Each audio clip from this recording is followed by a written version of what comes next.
On étudie le binôme de Newton et un peu de combinatoire associé.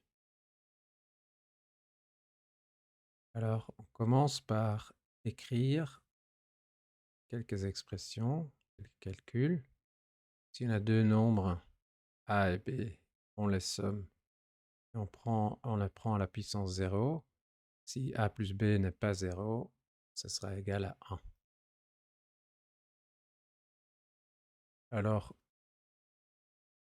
on va prendre la puissance consécutive de cette expression. On va les écrire comme une fois a plus une fois b pour la première puissance.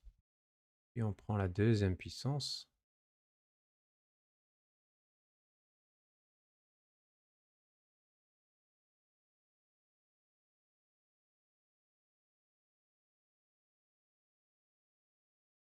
Qui est une fois a carré plus 2 fois ab plus b carré. On prend la troisième puissance, donc a plus b cube égale à cube plus 3a carré b plus 3ab carré plus b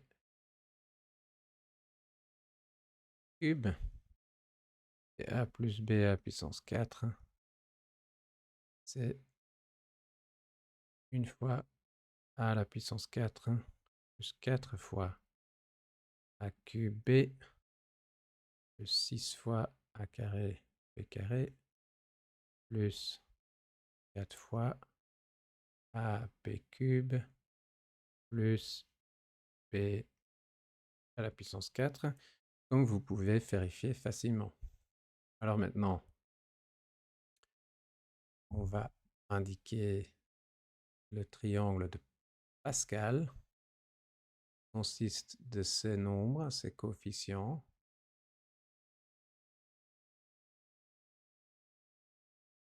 Vous voyez là, le 1 qui est là, 1 qui est là.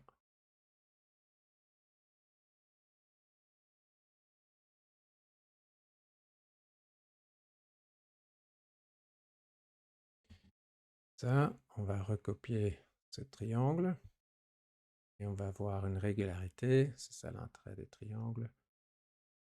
1, 1, 1, 1, 2, 1, 1, 3, 3, 1, 1, 4, 6, 4, 1. Et qu'est-ce qu'on voit? On voit que à chaque fois, l'entrée est la somme des entrées précédentes. On somme 1 et 4, on somme 4 et 6 pour avoir 10. 10, 5 et 1. Donc vous voyez bien la régularité. On somme les entrées qui sont plus haut. Et en effet, ceci est l'expression de a plus b à la puissance 5 exprimée en puissance de a et de b. Alors comment cette régularité se produit? Il faut comprendre ces coefficients. Donc si on a a plus b à la puissance n, et on l'exprime comme un coefficient fois a à la puissance k et à la puissance n-k, parce que la puissance totale doit être égale à n. Alors pour un certain k, qu'est-ce qu'on a fait? On choisit k facteurs parmi n qui vont me donner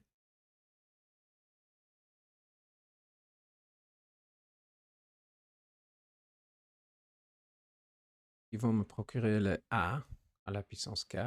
Et puis on a n-k facteurs qui restent, qui me donnent puissance de b. Donc, je dois choisir k facteurs parmi n. Et je me demande combien de choix j'ai. Donc ce nombre, on appelle n choisit k, on le note comme ça, et on peut le calculer. Donc, pour le premier facteur a que je vais retenir, j'ai un choix parmi n facteurs. Donc, pour le premier choix, j'ai n facteurs. Puis, pour le deuxième a que je choisis, je peux choisir parmi n-1 facteurs, etc.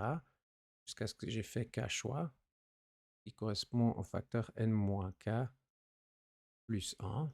Donc maintenant, j'ai choisi mes k facteurs qui vont me procurer les a qui vont me constituer a à la puissance k, mais l'ordre dans lequel ils apparaissent, ces facteurs, n'a aucune importance. Donc je peux diviser par k factoriel, qui sont les différents ordres des k choix que j'ai fait. Donc, choisir k parmi n, rien d'autre que n factoriel divisé par k factoriel fois n-k factoriel. Parce que n factoriel divisé par n-k factoriel, c'est bien n fois n-1, etc. jusqu'à n-k plus 1.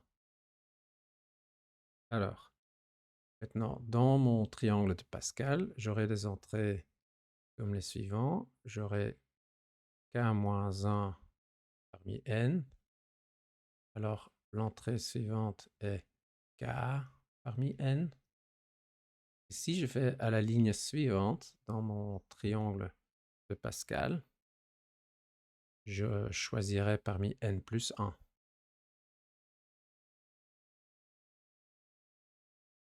Et je choisis de nouveau k. Donc la question devient, est-ce que k choix parmi n plus 1, est-ce que c'est bien égal à choisir k-1 parmi n plus k parmi n? Donc on va vérifier avec les formules qu'on vient de dériver, si c'est vrai.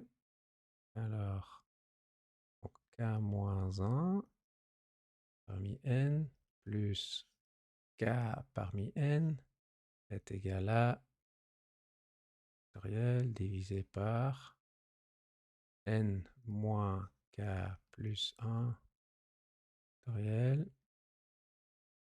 k moins 1 factoriel, plus n factoriel divisé par n moins k factoriel, k factoriel.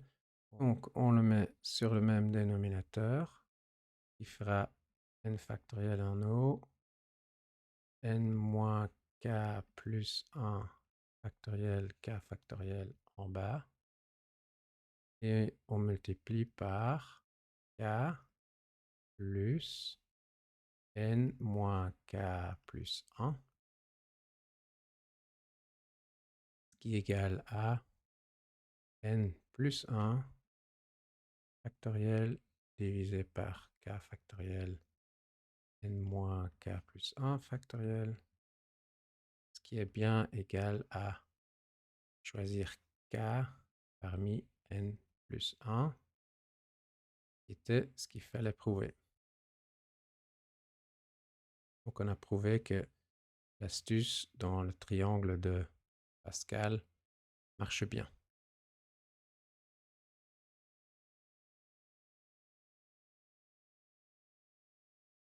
Une deuxième preuve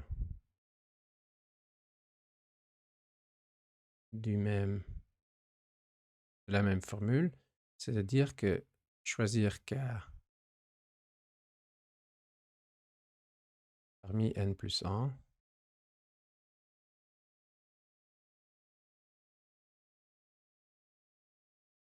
ça peut se faire de deux façons.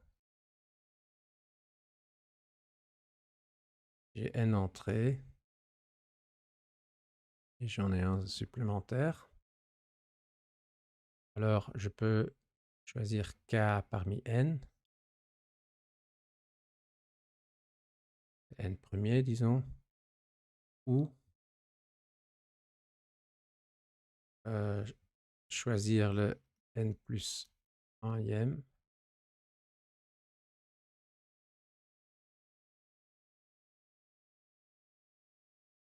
c'est-à-dire celui-là, et choisir K-1 parmi N. Oh, j'ai fait une erreur ici. Choisir K parmi... Non, c'était bon. Choisir K parmi N, ou choisir le N plus 1e, choisir K-1 parmi N. C'est bien ça. Alors, qu'est-ce que c'est? Si je rajoute ces deux choix, je choisis K parmi N ou K-1 parmi N. Et ça, c'est bien égal à choisir K parmi N plus 1. Voilà. C'est le raisonnement combinatoire qui mène à la même formule.